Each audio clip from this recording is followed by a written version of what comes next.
The bigger the government, the smaller the citizen. This is one of the most important realizations about society you will ever have. In fact, this understanding is the primary reason for America's unique success as both a free and affluent society. Everything gets smaller as the government gets bigger. Liberty gets smaller, individuality gets smaller, goodness gets smaller, and human character gets smaller. This is not a political point on behalf of a political party. It is simply an observable fact, and it's just common sense. Now, no one denies that government can and must do certain things. There's plenty for government to do. It's the government that must protect us from foreign attacks. That's why we have armed forces. It's the government that must protect us from criminals within our country. That's why we have police. Likewise, fire departments and courts are obviously necessary government institutions.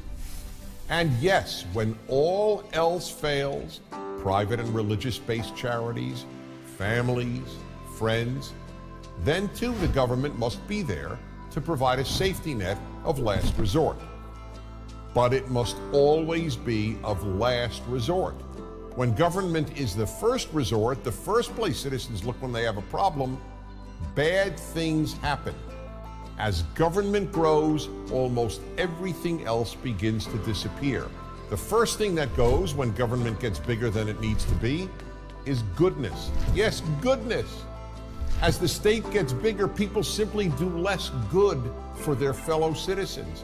After all, why help others when the government will do it for you?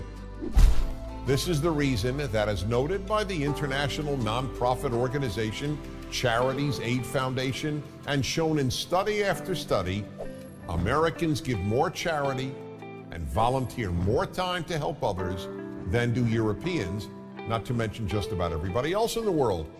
From the beginning, Americans understood that government must be small, and therefore individuals must devote time and money to helping others, as well as non-governmental institutions of goodness.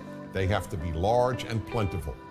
Europeans, on the other hand, with their philosophy of big government, came to rely on the state to help their fellow citizens and even their own family members.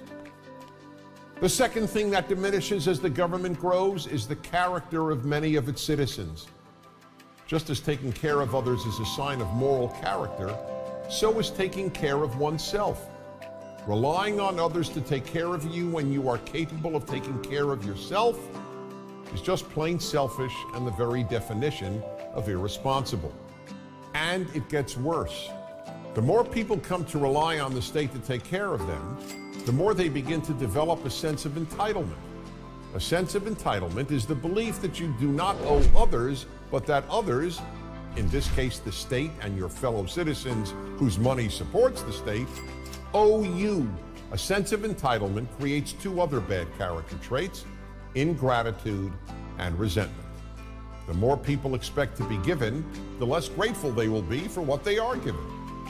And they get resentful when any of those entitlements are taken away. The third thing that bigger government diminishes is liberty.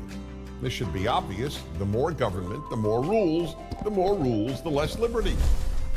In much of Europe, for example, governments tell store owners how many hours they can keep their own stores open. That's right, in France and Germany, for example, you can't keep your own store open past a certain hour. And you can't open your store before a certain hour. And in the United States, the Federal Register was 2,620 pages long in 1936. By 2012, it contained 78,961 pages of rules and regulations. There are, however, some things big government always does increase: corruption, fraud, and theft. How could it not? Unless you think people are angels and that political power attracts angels, you know that a lot of people with almost unlimited power and with access to almost unlimited sums of money will abuse those powers. So for all these reasons, small government was the vision of the people who founded the United States of America. It is the major reason America has given more people more freedom and more opportunity to live a better life than any other country has. I'm Dennis Prager.